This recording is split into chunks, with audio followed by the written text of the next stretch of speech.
یاد کے لیے بلند تر صلوات بھیجیے۔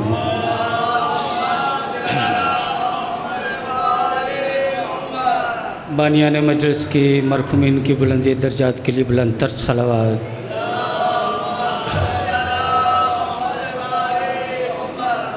ایسے مومنین جن کے پیچھے کوئی اصال کرنے والا نہیں ہے، ان مومنین مومنات کی بلندی درجات کے لیے بلند تر صلوات۔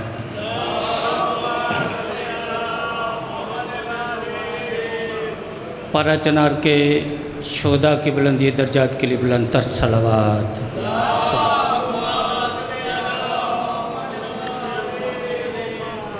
تھوڑی سی زحمت آپ کو دوں گا، آپ کا بیٹا ہوں، بھائی ہوں۔ یہ جو پیچھے حضرت تشریف فرمائے تھوڑا سا آگے آ جائیں تاکہ مجلس کا ماحول بن جائے۔ صلوات پڑھتے آئیے اور تھوڑا سا آگے بھی تشریف لائیے۔ بیٹا آپ بھی آگے میرے بھائی، بولا آپ کی عزتوں میں اضافہ فرمائے، آپ کی جوانی آپ کے والدین کو نصیب ہو، بادشاہ علی اکبر کا صدقہ، شہزادہ امیر قاسم کے سیروں کا صدقہ آپ کی ماؤں اور بہنوں کو آپ کی پیشانیوں پر سیر سجانا نصیب فرمائے۔ تو صلوات بھیجیے محمد و آل محمد پر۔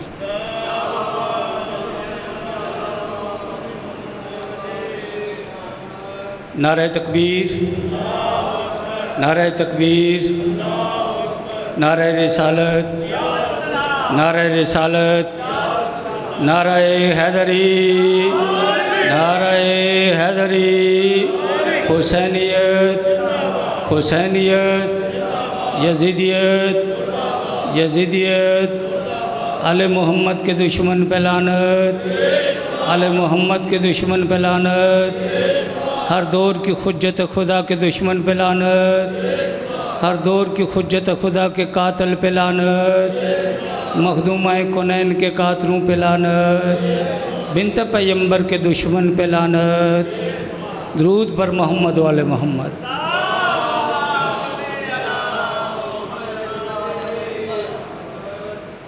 بسم اللہ الرحمن الرحیم۔ اللہم کل ولی کل حجت ابن الحسن، صلواتک علیہ وعلی آبائہ فی خز ساعت و فی کل ساعت، ولیم و حافظم و قائدم و ناصرم و دلیلم و عینن خطا تسکنہو اور زکاتم و تمتعو فی خطا ویلا، یا رب محمد وآل محمد و جل فرج آل محمد، رب صلی علی محمد وآل محمد۔ انہی دعائیہ کلمات کے ساتھ آغاز گفتگو ہے۔ میرے اللہ بانیان مجلس، میرے بھائی منتظر اور ان کے جتنے بھی اراکین ہیں، ان سب کے رزق، عزت اور بخت میں اضافہ فرما۔ میرے بھائیوں کی جو محنت کاوش ہے، اسے اپنی بارگاہ عظمیٰ مقدسہ میں مقبول و قبول فرما۔ پروردگار عالم، جتنے بھی مومنین مومنات بیمار ہیں، اس ذکر کے صدقے میں انہیں شفاء کاملہ اور کلی عطا فرما۔ جو مومنین مومنات مولا کے ظاہر سفر پہ ہیں، پروردگار عالم انہیں اپنی امان نصیب عطا فرما۔ اے میرے عزت و وار رب، تجھے عزت زہرا کا واسطہ ہے، اس پورا شوب زمانے میں، پورا شوب دور میں خار شریف کی عزت نموس اور آبرو کی حفاظت فرما۔ پروردگار عالم، جو مقروض ہیں ان کے قرض غیب سے ادا فرما، جو بے اولاد ہیں انہیں اولاد نرینہ عطا فرما۔ پروردگار عالم، جو فرش عزا کی زینت سامعین بیٹھے ہیں، ان سب کی نیک اور شریک حاجات کو قبول و منظور فرما۔ میرے عزتوں والے رب، میرے عظمتوں والے رب، تجھے عظمت بطول کا واسطہ ہے، آل محمد کی عزت کا واسطہ ہے، ہمارے حقیقی وارث سلطان کائنات ولی العصر کا جل ظہور فرما۔ ہم سب کو ان کی نالین اشرف پر سجدہ کرنے کی توفیق عطا فرما۔ ایک بلند ترین صلوات پڑھیے تاکہ تمام دعائیں مستجاب ہو جائیں۔ محمد، بہت شکریہ، مولا آپ کو سلامت رکھے۔ کوئی ایسی عالمانہ یا ذاکری کا دعویٰ نہیں، عالمانہ گفتگو کا دعویٰ نہیں، بس گداگری مقصود ہے، سادات کی جوتیوں کا چھوٹا سا گداگر، اور عزاداران حسین کی دعاؤں کا صدقہ ہے، جو یہاں کھڑا ہو کر، جو شہزادی نے اپنے بیٹوں کی جوتوں کو صدقہ مجھ کو علم کی خیرات عطا کر رہی ہے، وہ بھی مومنین میں بانٹتا جا رہا۔ یہ جو حضور آج جو گفتگو ہے اس کا عنوان جو ہے وہ ہے اختیار ولایت۔ اختیار ولایت کہ ولی کسے کہتے ہیں اور ولایت کے اختیارات کیا ہے۔ دیکھیے ہم کم فہم لوگ جو ہوتے ہیں، بس عقیدت ہے ہماری، اقبال بھائی آپ سلامت رہیں، بزرگ تشریف فرما ہیں، تو عقیدت ہے ہماری کہ کہیں بھی ہم دیکھیں کہ سبز گنبد بنا ہوا ہے تو ہم اس کو سلام کرتے ہیں۔ یہ شیعہ قوم کی سادگی بھی ہے اور عقیدت بھی ہے کہ کہیں سبز گنبد دیکھا سلام کیا، اے اللہ کے ولی میرا سلام ہو۔ یہ ہماری عقیدت ہے۔ مگر ولی کسے کہتے ہیں؟ اور اللہ نے قرآن میں 3 ولی بتائے ہیں۔ اللہ کہہ رہا ہے کہ میں ولی ہوں، انما ولیکم اللہ ورسولہ، دوسرا میرا رسول ولی ہے، تیسرا وہ ولی ہے جس نے حالت رکوع میں زکوٰۃ دی۔ اب پروردگار عالم تو نے یہ تو بتا دیا کہ ایک میں ولی ہوں، ایک میرا رسول ولی ہے، جب رسول کی بات آئی تو سمجھ میں آ گیا محمد ولی ہے، تو تیسرے کا نام کیوں نہیں لیا؟ یہ کیوں کہا کہ تیسرا وہ ولی ہے جو حالت رکوع میں زکوٰۃ دیتا ہے؟ تو عزاداران حسین سامعین سنیے، پروردگار عالم نے آواز دے کر کہا اس کا نام اس لیے میں نے نہیں لیا تھا، اس کی میں نے صفت بیان کی کیونکہ وہ صفت کسی اور میں ہو نہیں سکتی۔ اگر میں اس علی کا نام لے لیتا پھر ہر 2 ٹکے کا مکے کا کافر یا بدو کھڑا ہو کر اپنے بیٹے کا نام علی رکھ کر یہ دعویٰ کر بیٹھتا کہ یہ آیت میرے بیٹے علی کی شان میں اتری ہے۔ حیدری! کوئی عرب کا بدو اپنے بیٹے کا نام علی رکھ لیتا اور کہتا کہ یہ علی میرے بیٹے کا نام ہے، اس کی شان میں اترے، نعوذ باللہ من ذالک۔ تو صفت بیان کی۔ اب جو آل محمد ہے نا، علی ایسی ذات ہے جو زکوٰۃ بھی دیتا ہے تو نماز بھی قائم ہے۔ پتہ چلا ہم میں اور علی میں فرق ہے۔ ہمارے خیال میں کوئی چیز آ جائے نماز کے دوران تو نماز باطل ہو جاتی ہے۔ اور یاد رکھیے گا علی کون سی نماز پڑھ رہے تھے؟ ذرا یہ تو دیکھیے، جبکہ علی خود کہہ رہے ہیں بسم اللہ الرحمن الرحیم انا علی ابن ابی طالب صلاۃ المومنین، مومنین کی نماز میں علی ہوں۔ پھر علی کون سی نماز پڑھ رہے تھے؟ حیدری! آپ سلامت رہیں، ذرا فکر دے رہا ہوں آپ کو، ذرا سوچیے علی کون سی نماز پڑھتے تھے۔ یاد رکھیے گا علی کا اٹھنا بھی نماز ہے، علی کا بیٹھنا بھی نماز ہے، علی کا رکنا بھی نماز ہے، علی کا چلنا بھی نماز ہے، علی کا کلام کرنا بھی نماز ہے، علی کا خاموش رہنا بھی نماز ہے، علی کا کسی کو زندہ کرنا بھی نماز ہے، علی کا کسی کو مار دینا بھی نماز ہے۔ حیدری! علی کا ذکر نماز ہے جناب۔ یہ نماز ہے کیا؟ اسے آپ لوگ نماز کہتے ہیں نا، یہ علی کی اقتداء کا نام ہے، علی کی محبت کا نام ہے، علی کی مودت کا نام ہے، اسے نماز کہتے ہیں۔ اور ہر وہ نماز جس میں علی ہے، مجھے نہیں پتا اب یہ جملہ کیسے وصول کریں گے، موجیہ والا میں پڑھ رہا ہوں، ہر وہ نماز جس میں علی ہے وہ عبادت رحمان ہے، وہ عبادت رحمان ہے۔ ہر وہ نماز جس میں علی نہیں ہے وہ عبادت شیطان ہے۔ اب بھائی میں تجھے اختیار دے رہا ہوں، تیرے ضمیر کا فیصلہ ہے، کو علی والی نماز پڑھتا ہے اور عبادت رحمان کرتا ہے یا علی کو چھوڑ کے نماز پڑھتا ہے اور عبادت شیطان کرتا ہے۔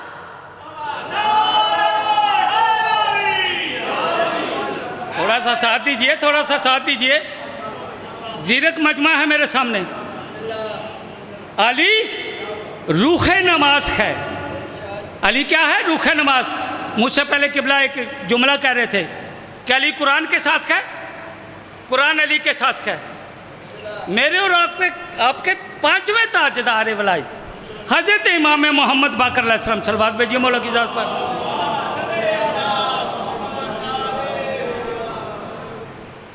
पाँचवें मौला फरमाते हैं कि मेरे जद मोहम्मद मुस्तफ़ा का फरमान है कि या अली आना मोहम्मद जस्तुल कुरान, मैं मोहम्मद कुरान का जिस्म हूँ। सुन रहे हैं मेरी बात? मैं मोहम्मद कुरान का जिस्म हूँ। या अली अंत रूहिल कुरान, और या अली तुम कुरान की रूह हो। समझ आ रही मेरी बात की? और कुरान का पढ़ना भी इबादत है और कुरान को देखना भी इबादत है। याद रखिएगा, कुरान को पढ़ना भी उस वक्त इबादत है जब आपके दिल में अली बसा हो, और कुरान को देखना भी उस वक्त इबादत है जब आपके दिल में अली बसता हो। याद रखिएगा, अगर आपके दिल में अली नहीं बसता, आपने कुरान को पढ़ना शुरू किया, कुरान का एक एक लफ्ज़ से लेकर कुरान के एक एक हर्फ तक, कुरान के एक एक हर्फ से लेकर कुरान की ज़बर तक, कुरान की ज़बर से लेकर कुरान की ज़ेर तक, कुरान की ज़ेर से लेकर कुरान की पेश तक, कुरान की पेश से लेकर कुरान की जज़म तक, पूरे का पूरा कुरान अगर तुम्हारे दिल में अली नहीं है, तुम पर लानत करता रहेगा। हैदरी ओकर साहब, आप सलामत रहें, जिए जवान है, मौला आपको जवानी नसीब करे। कोई ऐसी इबादत नहीं है जिसमें अली ना हो और अल्लाह उसे कबूल करे। यही वो इबादतें होंगी जो लोगों के मुंह पर मारी जाएंगी जिनमें अली नहीं है। लीजिए हजूर सुनिए, एक वाक़या सुनिए। एक नुसैरी है जो अली को नौज़ुबिल्लाह मिन ज़ालिका अल्लाह कहता है। नुसैरी है ना, जो तारीख़ का वाक़या है ना, जो बोलिए समय से नुसैरी का वाक़या आपने सुना है ना। तो उसने अली बादशाह को अल्लाह क्यों कहा, ये कभी सोचा है? कभी किसी से पूछा आपने कि उसने अली में क्या ऐसा देखा कि वो अली को अल्लाह कहने लगा? और याद रखिएगा, इज़्ज़त अली की कसम है, मैं उस बंदे पर भी लानत करता हूँ जो अली को अल्लाह कहता है। समझ आ रही है मेरी बात की? मैं उस बंदे पर लानत करता हूँ जो अली को अल्लाह कहता है, और मैं उस बंदे पर भी लानत करता हूँ जो अली को अपने जैसा समझता है। समझ आ रही है मेरी बात की? याद रखिएगा, जो किसी को सजदा करता हो वो किसी का मसजूद नहीं हो सकता। अली किसी को सजदा करते हैं ना जी, जो किसी को सजदा करता है वो साजिद होता है, मसजूद नहीं होता। और जो किसी की इबादत करता है वो अब्द होता है, माबूद नहीं होता। अली एक रात में कई हज़ार रिकत इबादत खुदा करते थे। इसका पता चला कि अली अब्द है, अली माबूद नहीं है। अली साजिद है, अली मसजूद नहीं है। इसीलिए अल्लाह ने कहा, मलाइका ने पूछा, पालने वाले कभी तेरी ज़ात में फ़ख्र आया है? तेरी ज़ात ने कभी फ़ख्र किया है? अल मुतकब्बर, और मेरे मौला की परवरदिगार आलम की सिफ़ात में है अल मुतकब्बर, और तकब्बर करने वाला, फ़ख्र करने वाला, बड़ाई करने वाला। मलाइका ने कहा, पालने वाले तेरी ज़ात में सिफ़त है, मगर तू कहता है कि मैं तकब्बर करने वालों को जहन्नम में फेंकूँगा और निचले दर्जे में फेंकूँगा। पालने वाले ये क्या राज है? और वो ही तकब्बर वाली सिफ़त तूने अपनी ज़ात में भी रखी हुई है। तो कहा, सुनो मेरे मलाइका, मुझे तकब्बर और फ़ख्र करने का हक़ है। मलाइका ने सजदा किया और पूछा, पालने वाले, अच्छा तू कब तकब्बर करता है, कब फ़ख्र करता है, वो कौन सा मौका है? तो आवाज़ कुदरत आती है, सुनो मेरे मलाइका, मैं अल्लाह उस वक़्त तकब्बर और फ़ख्र करता हूँ जब अली मुझे सजदा करता है। जब अली मुझे सजदा करता है। पालने वाले, मोहम्मद के सजदे पे तुझे फ़ख्र नहीं है? कहाँ फ़ख्र है? आले मोहम्मद की जब पेशानियाँ मुझे झुकती हैं ना, मैं फ़ख्र करता हूँ, मगर अली के सजदे पर इसलिए फ़ख्र करता हूँ, कोई है जो उसे खुदा कहता है और किसी का खुदा मुझे सजदा कर रहा है। सुने मेरी बात? परवरदिगार आलम। और एक दफ़ा अबू ज़र, सलमान, मिकदाद, कंबर, अच्छा कभी कभी जी चाहते सरकार कंबर पर पढ़ा जाए, सरकार मिकदाद पर पढ़ा जाए, इन पे हम लोग पढ़ते नहीं हैं। और ना ही कभी आपने ख्वाहिश किया कि किसी को कहें कि जनाब आज सरकार कंबर पे ही पढ़ दो, आज सरकार मिकदाद पे ही पढ़ दो। सरकार कंबर ऐसी हस्ती हैं, जब मौला की ग़ुलामी में आए तो सरकार कंबर ने पूछा, मौला में नाम फ़तह था, नाम क्या था? फ़तह, फ़तह नाम था। तो मौला की जब ग़ुलामी में आए तो सरकार कंबर ने अर्ज़ किया, मौला मेरा काम क्या है? मौला फरमाते पहले हम नाम बताते हैं, फिर बाद में काम बताते हैं। समझ आई? जज़ाकल्लाह। बुज़ुर्ग तशरीफ़ फरमाए, थोड़ा सा मेरे साथ बोलिए। अज़हर अदरी साहब मैं नहीं पढ़ना है, अज़हर अदरी साहब आएंगे तो मेंबर उनके हवाले करूँ, आप मुझे सुने या ना सुने, मगर थोड़ा सा मेरा साथ दीजिए, बेटा समझकर, भाई समझकर साथ दीजिए।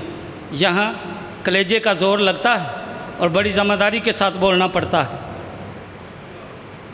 सरकार कंबर ने पूछा, मौला मेरी नौकरी क्या है, मेरा काम क्या है? तो सरकार फरमाया बादशाह ने कि कंबर पहले हम नाम बताते हैं, उसके बाद काम बताते हैं। फ़तह नाम था, अमीरुल मोमिनीन फरमाया आज के बाद तुम्हारा नाम कंबर है। और सुनो काम क्या है? जी मौला बिस्मिल्लाह हुक्म कीजिए। कहा कंबर ये मेरा दुलदुल है, देख रहे हो? जी मौला देख रहा हूँ। कैसा स्वाबी है मेरे मौला का। अगर किसी ने ये जुमला सुना हुआ वो फिर बिल्कुल ना बोले, अगर नहीं सुना तो फिर मेरा हक बनता है कि वो बंदा ज़रूर बोले, रज़ाए आले मोहम्मद के लिए, मेरी रज़ा के लिए, मेरी क्या ज़रूरत है, फिर उस पर हक है कि वो बोले। सरकार फरमाया ये मेरा दुलदुल है। और कंबर जब मैं अली चाहूँ कि कंबर दुलदुल ले आओ तो बस दुलदुल हाज़िर हो जाए। ऐसा ना हो कंबर मैं अली दुलदुल मांगूँ और तुम जीन डाल रहे हो, तुम नकाबे सीधी कर रहे हो। अच्छा मौला हुक्म मिला, बस यही काम है तेरा कंबर। खुदा की कसम दुलदुल स्तबल में कंबर दुलदुल की रकाब को पकड़े हुए बस इस इंतज़ार में है कि कब अली का बुलावा आ जाए और दुलदुल को पेश करना पड़ जाए। सारी ज़िंदगी जनाब कंबर की आंख नहीं लगी, जनाब कंबर सोया नहीं है अली की इताअत में, अली के हुक्म में। सारी ज़िंदगी कोई तारीख़ नहीं बताती सरकार कंबर सोए, सारी ज़िंदगी सरकार कंबर की अस्तबल में गुजर गई दुलदुल के साथ। और ये कंबर, इसकी वलायत का एक राज सुनिए, मौला की अली की वलायत। ये कंबर जो है इसका मकाम क्या है? अच्छा अली बादशाह से फिर वापस आ रहा हूँ। अली बादशाह से अबू ज़र, सलमान, मिकदाद, कंबर ने पूछा, या अली कभी आपकी ज़िंदगी में कोई ऐसा मौका आया हो, फ़ातह खैबर भी हैं, फ़ातह उहद भी हैं, फ़ातह हुनैन भी हैं, फ़ातह खंदक भी हैं, कभी आपकी ज़िंदगी में, लो किबला आ गए, बस मैं मिंबर छोड़ने लगा, कभी आपकी ज़िंदगी में कोई ऐसा मौका आया हो कि या अली आपने फ़ख्र किया हो? तो बादशाह फरमाते हैं हाँ ज़िंदगी में एक दफ़ा ऐसा मौका ज़रूर आया है। सलवात भेजिए मोहम्मद वाले मोहम्मद, किबला की आमद के लिए। जी मैं छोड़ रहा हूँ। जी जी पुरबाश जी जी बिस्मिल्लाह। इजाज़त है एक जुमला पढ़ लूँ? बिस्मिल्लाह। आप सलामत हैं। मिल्लत तशियो का बहुत बड़ा सरमाया है और ये हमारा बहुत बड़ा दिफा है। आले मोहम्मद इनको से तो सलामती अता फरमाए, इनके दुश्मनों को और आले मोहम्मद के दुश्मनों को निस्तो नबूद फरमाए। लीजिए हजूर, जल्दी कर रहा हूँ। कहा या अली कभी आपकी ज़िंदगी में कोई ऐसा मौका आया हो कि आपने अपनी ज़ात पे फ़ख्र किया हो? अली फरमाते हाँ एक ऐसा मौका है। कहा मौला कब? कहा सुनो अबू ज़र, सलमान, कंबर, मिकदाद, मेरे जलील कदर सहाबियों, सुनो अली उस वक़्त फ़ख्र करता है जब वो खुद अली होकर मुझे या अली कहकर पुकारता है। समझ लीजिए ٹھہر جائیے، ایک جملہ مصیبت کا کہوں گا، میں نے سرکار قمبر کا فضائل پڑھنا تھا مگر قبلہ کے احترام میں چھوڑ رہا ہوں۔ لیجئے، مصیبت کا ایک جملہ ہے، حسین کو اللہ نے ایک ایسی بیٹی عطا کی جس کا نام سکینہ۔ یہ وہ بی بی ہے جس کا سن چھوٹا ہے اور مصائب بڑے ہیں۔ خدا کی قسم، مدینے میں 17 سال کی شہزادی بطول تھی، مگر کربلا کے میدان میں یہ 4 سالہ بطول ہے۔ جب کسی سے پوچھتی ہے نا فوج یزید کے سپاہی سے، کیا تو نے میرا بابا دیکھا ہے کہیں؟ تو وہ سپاہی پوچھتا ہے تو کس کی بیٹی ہے؟ تو بی بی رو کر کہتی ہے میں حسین کی بیٹی ہوں۔ وہ بابے کا پتہ نہیں بتاتا، اس کا ہاتھ فضا میں بلند ہوتا ہے، بی بی زمین پر گر جاتی ہے اور رو کر نہر فرات کی طرف دیکھ کر کہتی ہے چچا باس، تیرے جانے کے بعد سکینہ کو لوگ یتیم سمجھ کر تماچے مار رہے ہیں۔ اللہ لعنت اللہ۔